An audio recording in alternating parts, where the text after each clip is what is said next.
Jamaah subuh yang dirahmati Allah Subhanahu wa Ta'ala, mari lagi kita imani bahwa Allah menciptakan itu bukan Tuhan, dan yang punya sifat Tuhan cuma satu, Allah wahdahu la syarika lah. Jamaah subuh yang dirahmati Allah Subhanahu wa Ta'ala, mari lagi kita imani bahwa Allah menciptakan manusia adalah bergaris nasab keturunan kepada Adam alaihis salam. Meskipun warna kulit, meskipun bahasa, tempat tinggal berbeda-beda, bahkan meskipun agamanya adalah berbeda-beda karena sejarah yang panjang, karena berbagai macam yaitu kejadian dan peristiwa yang terjadi, sehingga terjadilah namanya berpuak-puak, bersuku-suku, berbudaya yang masing-masing dipengaruhi oleh apa yang terjadi selama perjalanan hidup mereka. Yang jelas orang beriman wajib beriman bahwa setiap manusia yang ada sekarang ini bukan keturunan daripada kera atau simpanse, tapi keturunan daripada Nabi Adam alaihis salam. Bapak Ibu yang dirahmati Allah Subhanahu wa Ta'ala, tsumma ja'ala minha zawjaha. Kemudian Allah Subhanahu wa Ta'ala menjadikan untuk Adam alaihissalam yaitu zaujaha. Zaujun itu pasangan. Kalau zaujatun istri. Meskipun kadang-kadang disebut juga zaujun itu istri. Karena pasangan itu bisa disebut zaujun suami, zaujatun istri. Azwaj itu berpasang-pasang. Jadi setelah Allah ciptakan Adam, Allah ciptakan dari Adam itu istrinya. Sehingga sampai sekarang dipahami juga istri yang sejati, yang tekan mati itu berarti dicipta dari tulang rusuknya suami. Tapi yang pedot dalan, orang nganti mati, bahasa Inggrisnya pegatan, itu berarti Allah ciptakan untuknya hiburan. Jadi bojo sing mung tekan tengah dalan pedot itu adalah hiburan sementara, bukan jodohnya. Kalau lebih daripada satu, memang dari tulang rusuknya dicipta banyak wanita. Mungkin dari saya ada 4 atau ada 3, tidak tahu saya. Nah, jadi oke rusuknya kira-kira dewi, dikira-kira dewi. Yang jelas dari setiap laki-laki itulah diciptakan wanita-wanita yang akan menjadi jodohnya. Nah, sehingga Allah katakan dalam surah An-Nisa, yang ayat yang sering dibaca dalam pernikahan, di halal bihalal gitu. A'udzu billahi minasyaitonir rajim. Ya ayyuhan nasu taqu rabbakumul ladzi khalaqakum min nafsin wahidah. Min nafsin wahidatin wa khalaqa minha zawjaha wa bassa minhuma rijalan katsiran wa nisaa'a wattaqullaha alladzi tasaaluna bihi wal arham innallaha kana 'alaikum raqiba.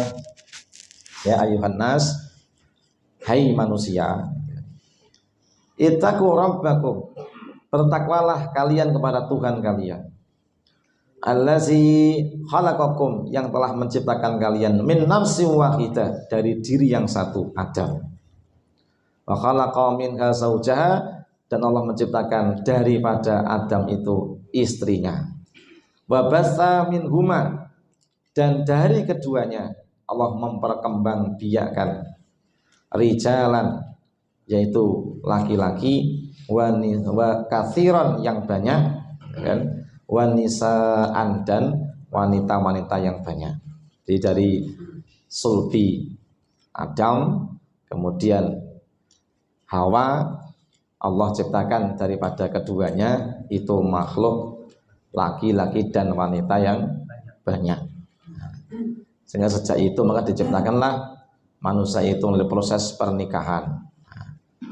Dikatakan diciptakan dari mintinil lazib, dari tanah yang keras asal usulnya, kemudian jadi Adam, kemudian ada Hawa, lalu kemudian mereka dinikahkan atau dijodohkan, lalu turunlah dari sulbi mereka, yaitu anak-anak turun mereka.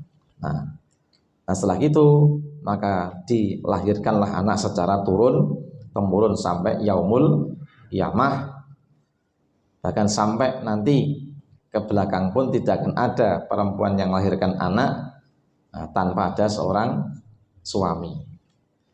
Meskipun di online itu ada namanya yaitu biro, ada biro namanya menghamili secara online. Jadi ada wong serantu anak iso undang biro tadi itu sampai hamil, kalau nggak hamil bisa diulang lagi gitu.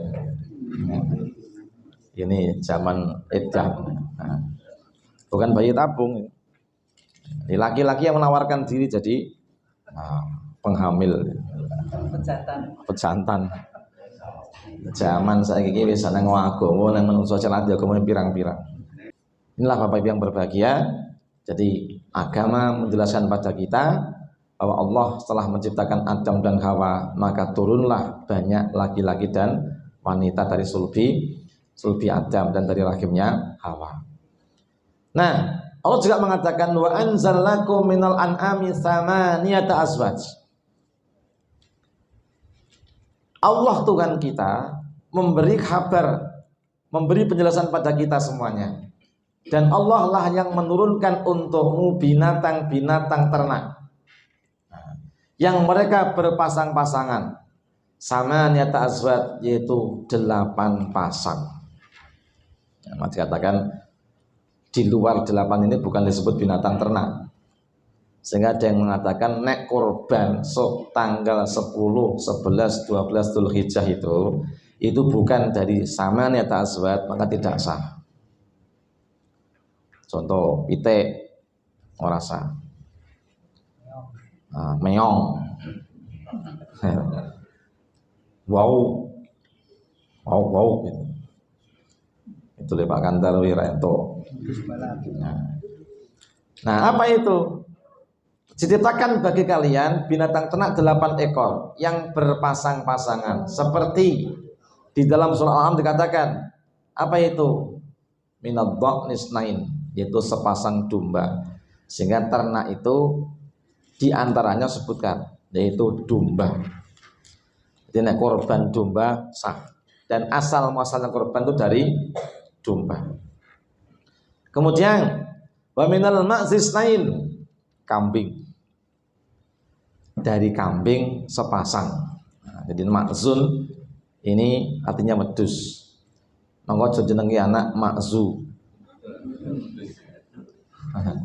Artinya wedus, bahasa Quran lho Pak. Oh, ning artine wedus. Wah, dikai anak jenenge Al-Ma'zi. Wah, kagak. Muhammad Al-Ma'zi, padahal artinya wedus. Jadi jangan kita ngomong gampang-gampang menggunakan bahasa Arab nang ora mudeng karepe apa gitu. Nah, saya tuh pernah menghadiri acara akekahan, anaknya dijenenge Siti Musrikah. Nah, Siti Musrikah. Untung itu Pak RW itu rada mudeng bahasa Arab. Aku jane arep komentar kok nek pas ngisi. Nah, saiki anakmu ki diakai akte durung iki. Kelahiran nang omah apa ngene bidan teng griya, aman sik, aja dilaporke ngene bidan sik. Iki jenenge kleru. Anakmu kok jenenge Siti Musrikah. Musyrik itu wong sing menyekutukan Allah. Nek anakmu tok jenenge Siti Musrikah berarti dadi wong musyrik. Agama Islam apa? Iya nek masa dadi ustadzah Siti Musrikah.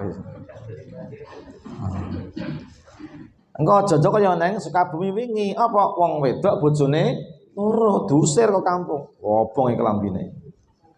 Wong wedok nang omah nyimpen lanangan loro, pejantan 2. Nah, dunia iki saya kontrol mau akan banyak penyimpangan-penyimpangan, puncak nanti kiamat. Ya kan?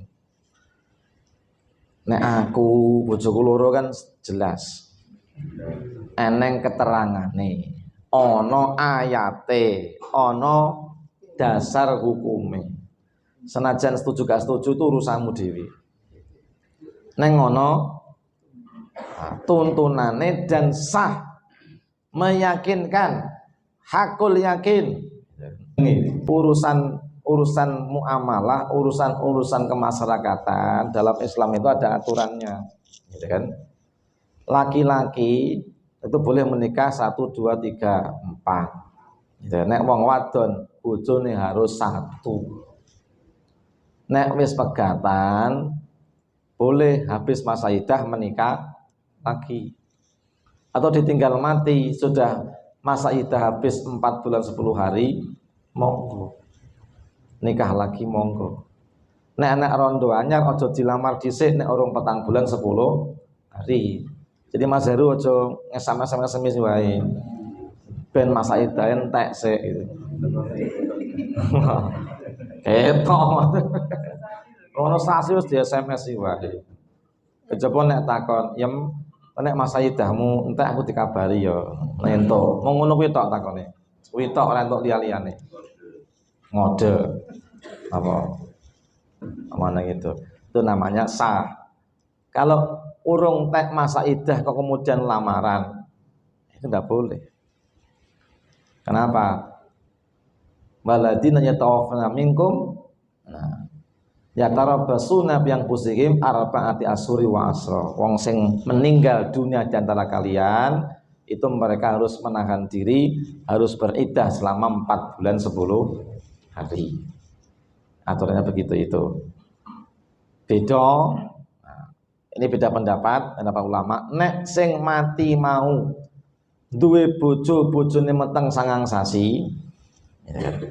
Terus yang lanang mati sakwise 10 dina lahiran itu boleh malah. Karena ayatnya ngatakan seperti itu. Dina enek wong wedok hamil ditinggal mati bojone kok 2 minggu babaran, itu boleh kau nikahi. Neng tetep bulan madune ngenteni 40 dina kas. Sebabnya apa? Nifas. Kejaba lahirnya seperti Fatimah, tidak ngeluarin darah, tidak nifas. Ngapa yo ono saiki wong ora nifas. Nah, mati nifas. Minimal Imam Hanafi 19 hari. Ini. Nah, kemudian wa minal ibilis nain, sepasang unta. Namanya jenisnya jenis unta. Wa minal baqaris nain, sapi. Sehingga ada yang mengatakan binatang yang bisa dipakai korban itu hanya dari kelompok 4 ini. Domba, kambing atau wedhus, unta, kemudian baru sapi. Selain itu meskipun diternak, contohnya ternak kidang, dia bukan termasuk binatang an'am. Kerbau. Mana kerbau ini? Kalau menggunakan ilmu qiyas, kerbau itu jenisnya adalah bakoroh. Jenisnya jenis sapi. Dia mengatakan kerbau itu disebut namanya sapi air. Sapi itu kan wedi banyu. Tapi nek kebo wedi panas. Ya kan? Sehingga sifatnya mereka berbeda. Kalau kebo senengane nenggen blacak-blacakan yang teles-telesan, nek sapi ngene sing keringan. Kalau dikiaskan kerbau sama dengan sapi, monggo. Tapi selama masih ada sapi. Selama masih ada namanya domba, ono kambing. Selama sih jenenge wedhus, silakan. Neng ngojo ditambahi wedhus balap. Itu bukan termasuk wedhus. Nah, jadi Allah Maha Kuasa, Allah lah yang menciptakan binatang-binatang ternak tadi. Bukan batu, bukan kayu, bukan almasih, bukan pula Uzair. Jadi yang menciptakan sama niat aswad 8 pasang binatang tadi itu, 2 jadi 8 tadi itu adalah Allah. Dan tidak ada kitab-kitab gitu kan, yang menjadi dasar pijakan agama-agama tertentu itu yang menjelaskan seperti itu. Hanya Al-Quran yang menjelaskan. dan menunjukkan bahwasanya Tuhan itu adalah Allah, tidak ada Tuhan selain Allah. Monggo dipikir-pikir dikali-kali, apa aku ya jarep menuhankan selain Allah? Padahal nek dirasa-rasa, nek dipikir-pikir, kabeh sing disembah selain Allah niku jelas makhluk ciptaanipun Allah. Sembahlah Al-Khaliq pencipta, jangan menyembah makhluk yang dicipta. Kalau Khaliq itu adalah la ta'khuduhu sinatu wa nahum, tidak mengantuk, tidak pula tidur. La yamutu, tidak mati. Yuhyi wa yumit, menghidupkan dan mematikan. Maka jangan kau sembah yang tidak punya sifat ketuhanan. Jadi yang tidak punya sifat ketuhanan itu bukan Tuhan, dan yang punya sifat Tuhan cuma satu, Allah wahdahu la syarikalah.